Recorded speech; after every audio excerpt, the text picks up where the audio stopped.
Welcome to the deep dive. If you're trying to figure out love and relationships today, you've probably noticed. Well, it feels different, doesn't it? It really does. The old maps, those traditional ideas about romance, they often just don't seem to fit anymore. It's complex, sometimes really counterintuitive. Absolutely. So many people feel stuck or they keep repeating the same patterns. We're just overwhelmed, right? There's so much conflicting advice out there. Yeah, it's a lot. The whole landscape has shifted. What we thought worked maybe for previous generations, it just doesn't map directly onto modern pressures. Choice paralysis is real. Connection feels fleeting sometimes. Exactly. So that's our mission today. We're diving into a whole stack of research, articles, your notes, pulling out the most important wisdom. The goal is to distill some, profound practical insights, maybe even challenging ones, to help you navigate these common hurdles, build healthier connections. Get ready, because some of these truths might really shift how you think about love. Okay, so where do we start? What's the bedrock issue? Well, let's dive into maybe the most fundamental thing I see holding people back, whether it's modern dating or even more traditional setups that are struggling. It's fear. Fear. Fear of what? Fear of conflict. Okay. But when you dig deeper, what that really boils down to is a fear of walking away. Ah, okay. That hits home. We're so afraid of losing someone or just being alone that we put up with things we know we shouldn't. Precisely.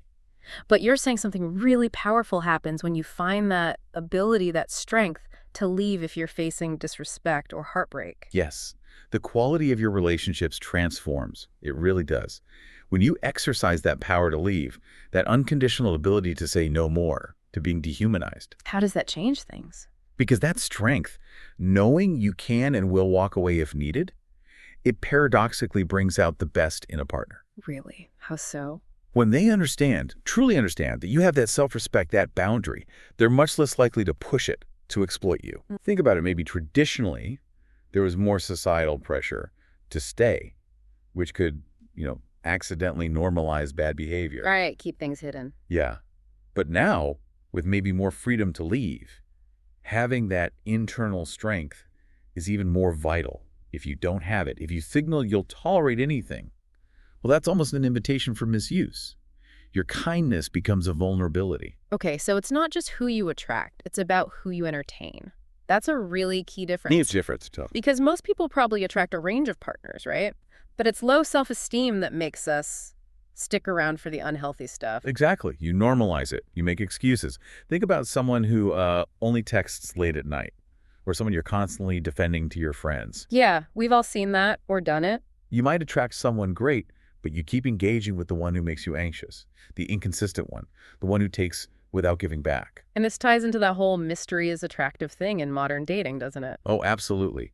We often mistake unavailability for desirability. Right. Oh, they must be so busy, so important, they have options. Exactly. We build this narrative, but often that mystery or busyness, it's just a sign of emotional immaturity, a fundamental inability to communicate or commit. Seriously, if someone can't even send a simple text saying, hey, busy tonight, connect tomorrow, that tells you something important about their capacity for a real relationship. It's a far cry from maybe more traditional courtship where presence and clear communication were more expected. Wow, yeah, that cuts through so much dating app noise. Right. Where you're swiping, feeling rejected, comparing everyone to these idealized versions you see on social media, the high-value person myth. It's a total comparison trap, amplified by the sheer volume online. But here's a thought. Instead of chasing the ones you can't access, maybe focus on the people who do match with you, Yeah, who show actual interest. that sounds like self-respect. It is. And if you find yourself thinking, oh, but someone similar feels like settling, well, maybe pause there. Ask yourself if your standards are maybe a bit inflated. Are you looking for someone to, fill a gap in your own self-worth? Because real compatibility, it's more about shared values, emotional maturity, not chasing some Instagram fantasy. Okay, and then there's ghosting. Ugh. The modern plague. Seriously, great chat one day, gone the next. It feels so disposable. Well, that's often how it works in this digital space, unfortunately. Minimal upfront investment means people feel they can just disappear. So why do they do it? Could be anything. They have other options. Maybe they're dealing with their own stuff, personal healing. Or, honestly, sometimes it's just really poor communication skills. So don't take it personally. Easier said than done. Try not to internalize it too much. Look, it stings, absolutely. But their action, or lack of action, that's a massive red flag about how they communicate. That's valuable info. You're saying the ghosting itself is the closure. In a way, yes. Their behavior tells you what you need to know, even if their words never do. Okay, shifting gears a bit, but still on surprising truths. Infidelity. Ah, yes. We're so conditioned, maybe through older narratives, traditional views, to think it's primarily men who cheat. But your sources point somewhere else. Yeah, this one is really counterintuitive for many. The data, the observations, they show a significant prevalence of women cheating on men. It's often suppressed, though. Societal programming, male shame, plays a big part. Okay, wow, so why? What's the dynamic there? It's not the typical toxic partner story. Not always. What's fascinating and often missed is that women are sometimes more likely to cheat when their partner lacks a certain kind of masculinity. What do you mean by lax masculinity? That sounds loaded. It's not about being macho. It means being too passive, maybe too naive, overly people-pleasing, constantly needing her to take the lead. Okay, I see. It's about a lack of assertiveness or boundaries. Exactly. Indecisiveness, never standing up for himself, always avoiding conflict to the point of letting things slide that shouldn't. Over time, this can lead to a real loss of sexual attraction and, frankly, respect. So if he never sets boundaries, she feels like she can get away with anything. Pretty much. If she perceives that he'll tolerate any behavior, that his love is totally unconditional even in the face of disrespect, she loses respect. His kindness, without boundaries, feels like weakness. It's almost like she's given a license to not treat him well. That's a stark contrast to maybe older traditional roles where male assertiveness was almost assumed for better or worse. Right. The dynamics have shifted, and understanding this subtle point is key. So given this, how do you immunize yourself, so to speak, against infidelity in today's world? Okay, a few things. One, you have to genuinely understand your partner's core needs. Sex drive, emotional support, financial partnership, whatever they are for them. If those needs are consistently unmet, the relationship is vulnerable. Full stop. Makes sense. What else? Two, you need to be unequivocally clear and mean it, that you would walk away if infidelity happened. If your partner believes there are real serious consequences, they're far less likely to risk it. So boundaries again. Always. And three, pay attention to the early signs. Disrespect, inconsistency. If you tolerate small boundary violations early on, you're essentially signaling that bigger ones might be okay later. Which leads to that crucial point you made.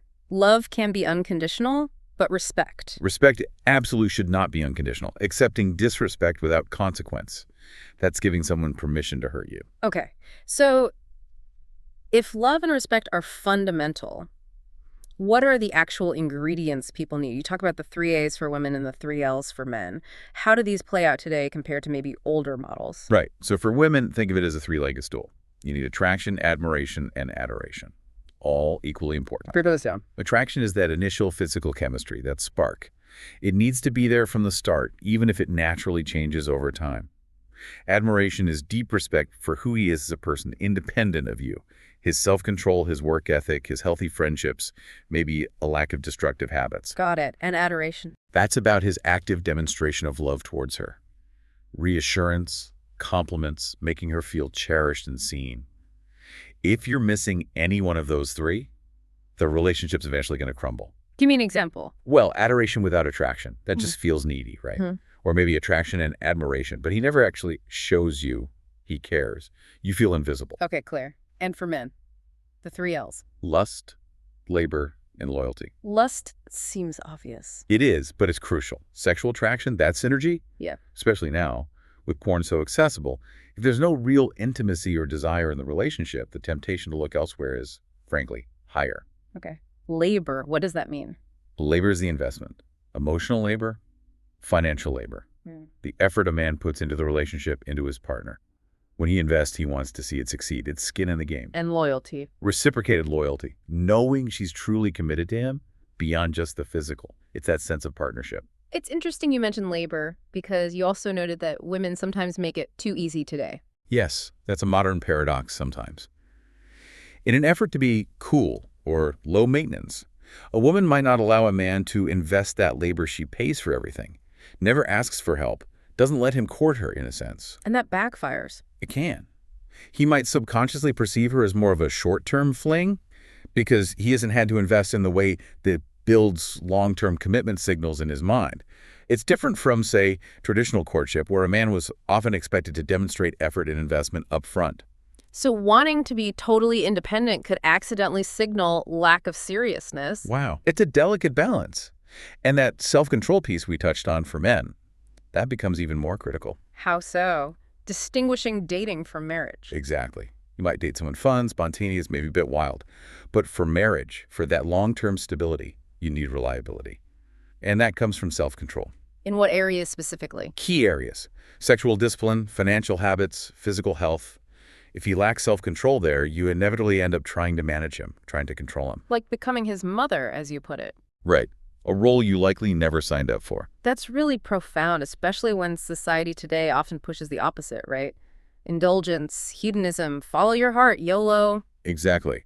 But ironically, that lack of discipline, that constant chasing of impulses, often leads men towards anxiety, low self-respect, and ultimately an inability to really build something solid or excel. So self-control leads to self-respect. Fundamentally, yes. And self-respect is the foundation for achievement and stable relationships. It makes you wonder how much modern narratives are actually hindering men from developing that deep discipline needed for lasting commitment and peace. Which is a perfect segue into the commitment issue itself. A lot of people feel men struggle with commitment today. Your sources suggest a link to witnessing divorce growing up. It's definitely a factor for a significant number.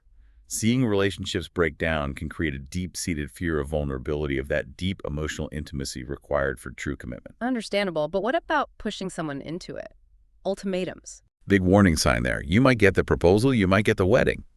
But if he wasn't genuinely ready, if he felt forced, that relationship often breeds resentment. How does the resentment show up? He'll resent the patterns of being married, the check-ins, the expected intimacy, the shared plans, things he might have welcomed if he'd chosen it freely. It just won't feel like authentic love if it started under duress. And maybe the sheer number of options today makes commitment feel like a bigger sacrifice than it did traditionally. Makes sense. And linked to this, you mentioned pacing intimacy. Very relevant today. Crucial. Physical intimacy should always, always follow the pace of psychological and emotional connection. Why is rushing it so bad? Because if you rush the physical side, before you have that solid foundation, shared goals, shared values, real understanding, you can get stuck in relationships that aren't actually right. How so? You become physically entangled before you even know if you're compatible on deeper levels. It damages self-esteem, too, because you find yourself trying to make something work that fundamentally doesn't fit. Maybe traditional courtship, with its slower pace, had an unintended benefit there. So the takeaway is, keep your intrinsic standards high. Absolutely. How you're treated, communication, respect, shared values, those are non-negotiable. But be more flexible on the extrinsic stuff. Right. Material things, lavish trips, Yeah. those are nice-to-haves, not the foundation of a lasting bond, especially in today's complex world. Okay, let's talk about relationships that are already struggling. Can a bad relationship be saved? Especially when the default advice now is often just leave. It can be saved, but there's a key condition. Both partners have to genuinely want to work through it. Both have to be invested in the effort. If that's there, there's hope. And when is it likely unsalvageable? When there's a major imbalance in investment, if one person is doing all the work, constantly lowering their standards, practically begging for scraps of attention or effort. The beggar dynamic you mentioned. Exactly. The other person gives the bare minimum because they know they can. That imbalance of effort and respect, it's incredibly hard to fix. Toxic, really. You also draw a really helpful line between pain and suffering in relationships. Yes, this is so important for discernment. All relationships, modern or traditional, will have pain. Ups and downs are normal. Life happens, illness, job loss, stress, grief. That's part of the journey together. Okay, so that's pain. What's suffering? Suffering usually comes from choosing the wrong partner fundamentally. It's when the daily interactions, the small things, become constant sources of conflict, friction, emotional drain. There's just no peace. So if the relationship itself is the primary source of your distress. That's suffering. Yeah. And it often points to a core incompatibility that's much harder, maybe impossible, to fix. Honestly, in today's world, a long-term relationship that is just okay, meaning not toxic, not abusive, not exploitative, just peaceful, that's actually a huge win. Peace over pleasure. Absolutely. Prioritize peace. It might not always be thrilling, but a peaceful, non-toxic marriage or partnership, that's a massive achievement these days. And when it does end, Healing from breakups in this hyper-connected public world. Hmm. How do you navigate that? The absolute key is to shift the focus off the ex. Stop dwelling on them, their flaws, what went wrong according to them. So turn inward. Yes. Healing is about rediscovering yourself, understanding your own patterns, actively improving your own life, your own well-being. And remember, your vision for your life, marriage, family, goals, that's still possible, just not with that person. What about closure? People always want closure. Closure rarely comes from a conversation. True closure comes from their action. Like ghosting. Like ghosting, like inconsistency, like how they treated you. Their behavior gives you all the information you need. Don't chase them for words that likely won't satisfy you anyway. Your soul knows. Your ego might want that validation, but your soul knows the truth. The difference between acting from the soul versus the ego, that sounds critical. It's everything in healing. The ego wants to look good. It wants revenge, the last word, to make the ex jealous. It's about appearances. And the soul? The soul wants what's truly right for your authentic healing. Peace, growth, integrity. Listening to that inner voice, focusing on your path, letting go of needing external approval, that's where real healing lies. Getting caught in ego battles, nobody wins there. It really is a paradox, isn't it? That in this modern dating world, you have genuinely good, committed people struggling to find each other. It is. And sometimes, ironically, being too nice, too accommodating, can make them seem less compelling or less useful, maybe, compared to partners who present more of a challenge. It's complicated. So what's the final takeaway? A thought to hold on to? Here's a really powerful idea. Not everything you want is actually good for you. Say more about that. Often, the things that are genuinely healthy for us, the things that bring peace, we might not initially desire them as strongly as the exciting, maybe chaotic things, but as you heal your self-esteem, as you start prioritizing that inner peace we talked about, you'll find you naturally develop a distaste for unhealthy dynamics, for people who don't treat you well. And you'll find yourself increasingly drawn to kindness, consistency, respect. That shift in your attraction, that is a true sign of growth, of real self-improvement. Wow. So it's not about forcing yourself to like boring people. It's about healing yourself so that peace becomes attractive. Precisely. It's a profound shift away from chasing fleeting highs or trying to fit into outdated scripts, whether traditional or modern, that don't serve you. It's about building something sustainable, something peaceful. Built on self-esteem, boundaries, genuine compatibility, a real map for navigating modern love, maybe acknowledging where traditional ideas fall short or need adapting. Exactly. Building something that truly nourishes you, not just something that looks good or feels intense for a moment. Okay, so as you, our listeners, reflect on all this, these challenging, maybe counterintuitive insights about modern love and how it compares or diverges from the past, here's that final thought to really mull over. Pick peace over pleasure. Always. If you want something long-lasting, choose somebody who consistently brings you more peace than fleeting pleasure. Take some time with that. Think about your own experiences, your patterns. What steps can you take starting now to prioritize that peace and self-respect in your own connections, navigating this unique landscape of love today?